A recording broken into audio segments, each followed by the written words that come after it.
Hello, and welcome back to the Validity Podcast. I'm your host, Valentina Rodriguez, and today's episode is going to be a little bit different. We're deviating from my neuromuscular exercise physiology course, where I've been deriving the majority of the content from the episodes of season 2 so far, and we're actually going to dive into some of our results from our reverse dieting survey study. And I'll get into that in a second, but when it comes to personal updates, I have officially submitted 2 PhD applications. I am really excited. I have about 2 to 3 more to go. I should be submitting the next 2 within the week. And yeah, so I'm outside of PhD applications, still reversing. My mom is actually in town for a study, and I will be going through that also in this episode. I kind of think this episode's going to be like a research recap of what we've done and have been doing in our lab, the Performance and Physique Enhancement Lab under Dr. Bill Campbell. Again, I'm a research coordinator for the lab. There's 3 research coordinators, and the 3 studies that I'll kind of give you a brief overview of. 1 is done, and we're going to discuss the results. The other 2 are underway. And each of us 3 research coordinators have all taken lead on a study. So the one that you've probably heard me talk about the most is the world's first reverse dieting study. And what that is the world's first reverse dieting intervention study. So that's the one that I'm actively recruiting for. That's the one I'm leading. It's virtual. Anybody can join. We're looking to recruit over 500 participants. So we are over halfway there, but we're still, again, openly recruiting. So as a subject, you will have to undergo a maintenance phase, a dieting phase, and then a post-dieting phase, where you will be randomized to one of 3 approaches, one of which is reverse dieting as defined by our survey study. So again, I'm going to get into that in a second. But back to the personal updates. Like I said, my mom is in town for the study that I will outline in a second. It's been really nice to have her here. She's in her maintenance phase of her study. And yeah, other than that, I have my comprehensives. I have my comps, which are my comprehensive exams that I need to pass in order to graduate in December. So we are, oh my God, a month from graduation tomorrow. So I'm a month and 1 day away from having my master's degree, which is insane. And I'm so sad because I love this program so much, but that's so crazy. Oh my God. That means that all my assignments are literally due within the next month. I have like an 8 to 10 page research paper for stats. I think I have a final exam for stats. I have another assignment for stats. I have a fat paper and presentation for neuro, and then a final for neuro. So all of that within the next month and 1 day.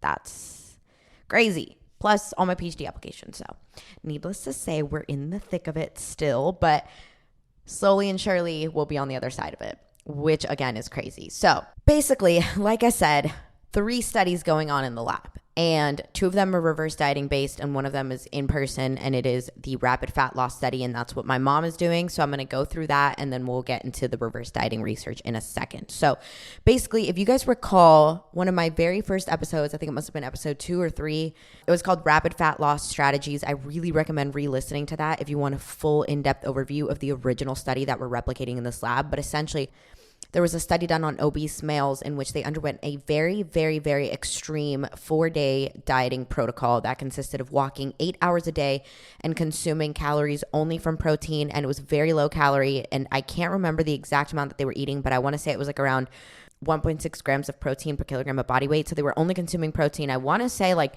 they were obese males. So based on their relative body weight, probably would have been around 500 to 600 calories a day, all from protein, if not less. And essentially, they did that 4 days. They lost a lot of weight in those 4 days. They went right back to maintenance for 3 days. So for the remainder of the week, retested all their body comp stuff. They obviously gained back some of the water weight that they inevitably lost, and they were able to kind of snap back, but still result in like net weight loss. And what's really cool about this specific original study done on these obese males is that they were able to maintain their weight a year after the study without any kind of prescribed protocol. So they had the 4 days of extreme dieting and 8 hours of walking, 3 days back to maintenance. And then they said, hey, go live your life. We'll check back on you in a year. And most dieting studies see weight rebound definitely by the year mark.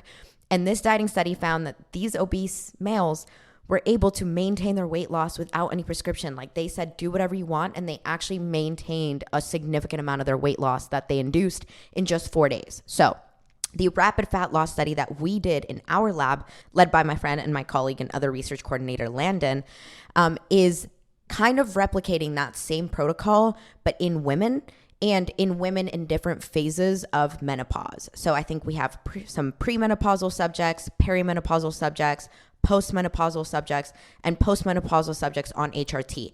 And essentially, we're replicating a similar protocol to the rapid fat loss originally done in the obese males to see, do we see weight loss in women in different phases of menopause? And do they respond differently to such an aggressive weight loss protocol because of where they are in menopause? Does HRT enhance your ability to lose weight when you're postmenopausal, etc.? It is a case series, meaning we're not able to draw inferences between groups, but at the very least, just get some baseline data from a small cohort of subjects in different phases of menopause. So my mom is postmenopausal. She did the study, and what our specific study, the way we adapted it from the original study was my mom was on 4 days of 6 hours of walking a day at a self-selected pace. So she had a little pedometer and a timer, and she just walked 6 hours every day for 4 days straight.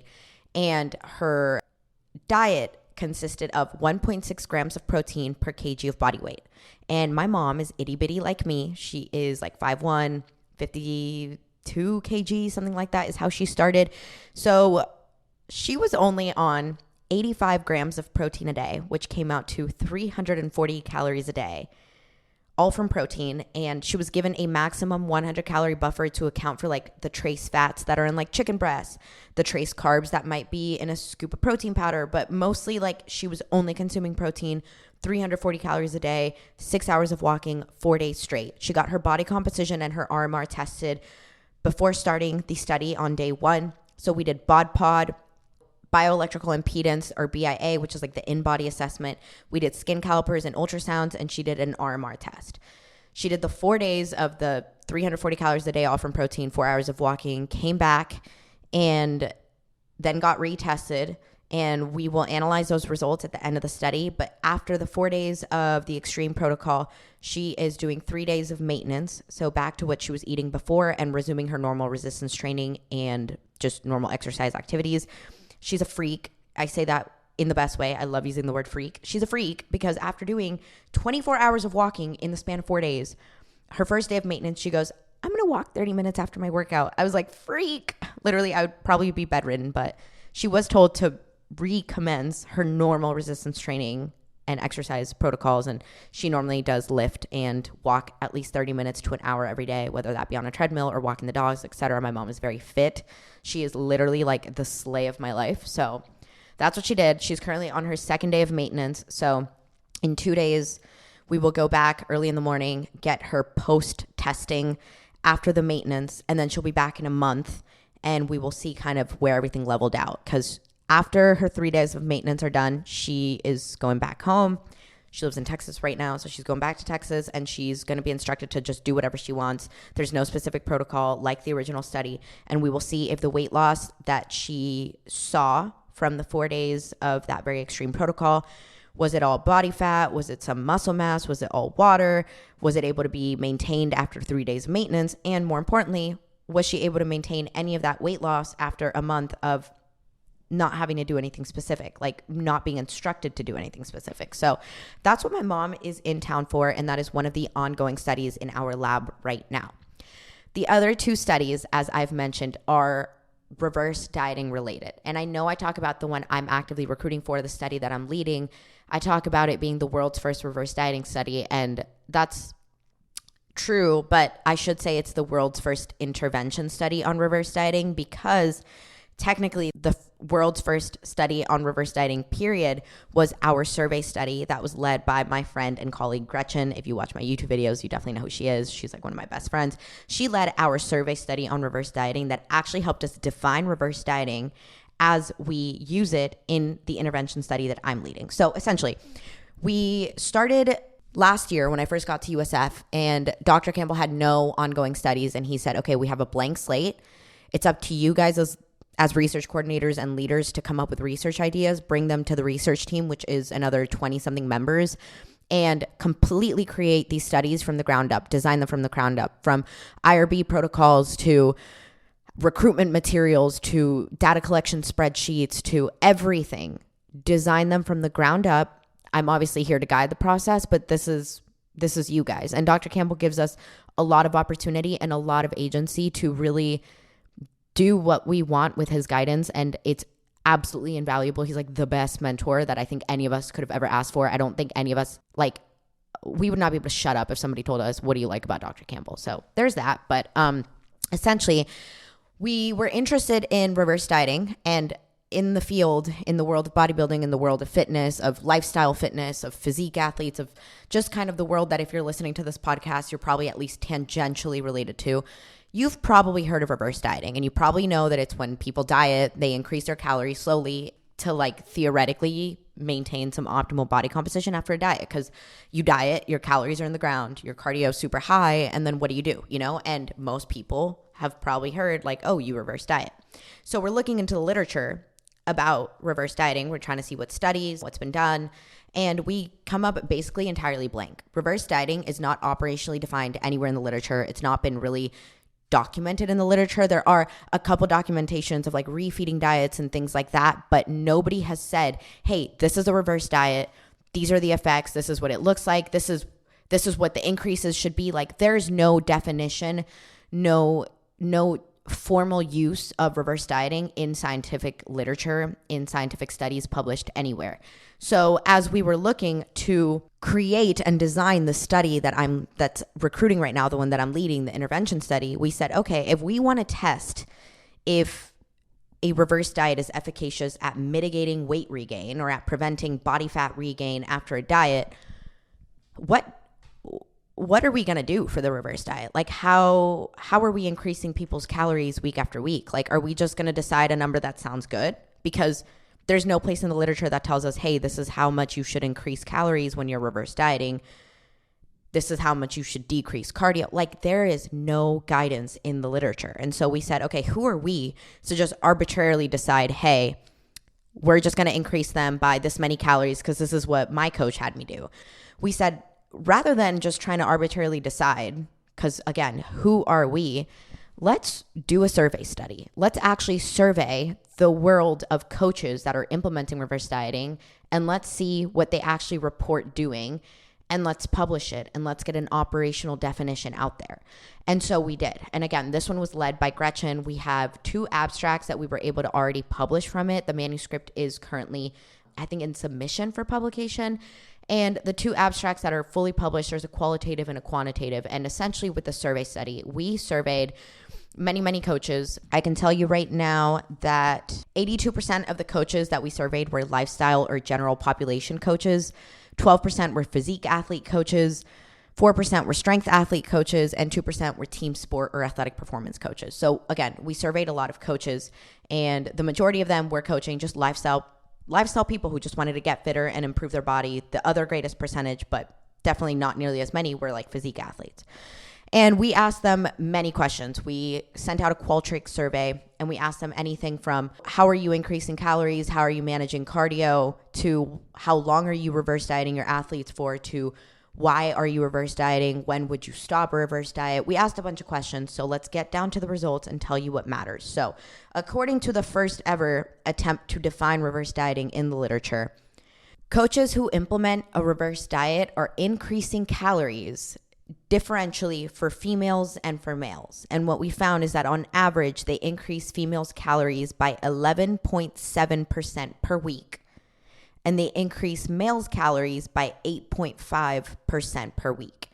So every week, females are increasing 11.7% of their calories from where they ended their diet, and males are increasing 8.5% of their calories from where they ended their diet. So if you want to run your own reverse diet and you're like, hey, I hear a bunch of people talk about this, but I can't find numbers anywhere as for like a guidance as to how much I should be increasing weekly, here's your first published guidance as to what is the average that people are increasing calories per week when they're implementing reverse diets. So it's 11.7% for females, 8.5% for males. So a rough kind of average is around 8 to 12% increase per week across males and females. And the average length of a reverse diet was 8.7 weeks.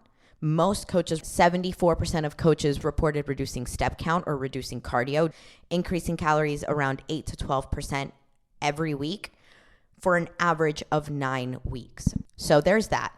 When it comes to some of the more qualitative results, we asked coaches why they implement a reverse dieting strategy after a caloric deficit as opposed to just like a different approach.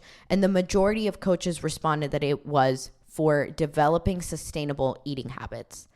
The next greatest named reason for implementing a reverse diet was for metabolic adaptations. And after that was physiological health consideration. But the majority of coaches reported using reverse diet to develop sustainable eating habits and for metabolic adaptations. We asked them why they would ever end a reverse diet or any negative effects that they have seen from reverse dieting. And the most reported negative effect seen from reverse diets or reported by these coaches was adherence issues. The next greatest response was no side effects. But what we found interesting as we're looking at this qualitative data and these survey results is, okay, most coaches are implementing a reverse diet to develop sustainable eating habits, but also most coaches are ending a reverse diet because of adherence issues, which contradict each other. If you are developing sustainable eating habits, that should be because they're offsetting adherence issues that you would normally see after a diet, right? So maybe it's not the same coaches that are doing it for sustainable eating habits that are the ones seeing the adherence issues. But what's interesting is that, again, this was a survey. We didn't change anything. We didn't do anything. We just said, hey, let's see what the world of reverse dieting looks like. Let's document it as it exists in the field today. So with this information and with this operational definition, we were able to use that to inform our intervention study that is underway right now. So I've talked about this before. It's the one we're actively recruiting for, but our intervention study has subjects undergoing a maintenance phase where they have to reach 2 weeks of average weight stability, which is defined as a 1.5% fluctuation of average body weight. So within 1.5% plus or minus of what they're averaging for 2 weeks, they have to maintain that. We average what that maintenance intake would be. From there, we put them on a 30% caloric deficit. It's pretty aggressive. They have up to 15 weeks to lose 5% of their body weight. We basically wanted to standardize the deficit for everybody before they're randomized into their post-diet approach group, because we wanted to compare the different post-dieting strategies. We wanted to compare them from a very similar starting point, and that meant standardizing everyone on a pretty aggressive deficit and having them all undergo a pretty similar weight loss. And in order to put study subjects through weight loss, you need a starting point. So that's why we have to do the maintenance phase, undergo the 30% caloric deficit to induce 5% body weight loss. Once they lose 5% of their body weight, then they go into their randomly assigned post-dieting approach. And there's 3 different groups you could be randomly assigned to if you're a part of the study. One of those is the control group, or ad libitum. And essentially you're not giving any specific prescriptions. You're just told to report what you're consuming. And everyone is given calorie and protein protocols to follow. And in the ad libitum group, you're not given anything prescribed, but you're told to do what you want to do and report it. Okay. So we can see how body weight changes depending on what you're doing out of your own accord. So that's our control group. The other group is the NIH or maintenance group. And essentially we're using an NIH calculator that uses the Hall equation to calculate your maintenance intake to maintain your weight loss. And in this group, you go straight up to your new maintenance intake, which is pretty much like an immediate jump up, and you stay on that for 15 weeks. And this is our next kind of comparison group, which is going right up to maintenance. So immediately increasing calories, but you stay at the same intake for the duration of the post-dieting leg of the study. The last group is the reverse diet group. And in this specific group, subjects will be increasing calories week after week, differentially depending if they're male or female. And the increases that are implemented in this reverse dieting phase of the study are the increases that were reported in the survey study. So females will be increasing 11.7% calories every single week. Males in this arm of the study will be increasing 8.5% calories every single week. And they're increasing week after week after week for 15 weeks. And essentially at the end, we will be able to compare body weight differences between the 3 different post-dieting approaches. If weight was regained, if we were able to mitigate weight regain, if going right back to maintenance was better at mitigating weight regain than slowly increasing through the reverse diet. And I think that we'll have really, really cool data. We actually have a data analyst from Duke University, Eric Trexler, who's going to be running all the analyses for us. So again, our entire research team made of students, undergrads and graduate students, put together this entire study from the beginning, from figuring out how to do the spreadsheets, how to do the increases, how to calculate maintenance, how to create all the materials that we have to disseminate to the subjects to give them information, to teach them how to track macros, to explain how the check-ins work. Every subject gets assigned a student, quote unquote, coach, and it guides them through the different phases. Like, it is a very involved study that the entire team can say they helped design from inception to execution. It was completely, almost entirely student-led, which I think is so cool for our research team to be able to say. But what I think is really, really cool is that not only were we kind of the first group to say, hey, this is the first published definition of reverse dieting, like operational, quantified definition of reverse dieting. And now we'll also be able to say, hey, we're the first group to actually test the efficacy of reverse dieting at mitigating weight regain. Because right now in the field, you diet and there's no study out there. There's no science out there that says, hey, this is the nutritional approach you should take to maintain your weight loss. There's a lot of studies talking about like the type of support that's best for maintaining weight loss, as in like, should you have in-person touch points with your person? Should you have like a lot of technological support? Do resources help? Like things like that, but there's no science as to what is the actual nutritional approach you should take to come out of a dieting phase and maintain your weight loss, or at the very least to mitigate or lessen the amount of weight that you are regaining. Because I think a lot of people, they diet for a wedding, they diet for a vacation, they diet for a specific event. And if they don't have a coach guiding their practices or what they're doing after they diet, most people are like, oh, great, now I'm on vacation. Like I made it here. I can do whatever I want. And they just gain the weight and they just wait until the next event when they have to like, okay, now it's time to lose the weight again. So these are kind of the three studies that have been going on and are going on in our lab. The rapid fat loss study is in person. It's very small. It's extreme, but it's kind of focused on women in different phases of menopause, and that's what my mom's doing. There was the reverse dieting survey study, which is done. It's published, and it gave us the first operational definition for reverse dieting, and hopefully you can take some of that away. I will link our abstracts and our posters in the description so you can kind of look through them and maybe have more guidance as to how to reverse diet yourself.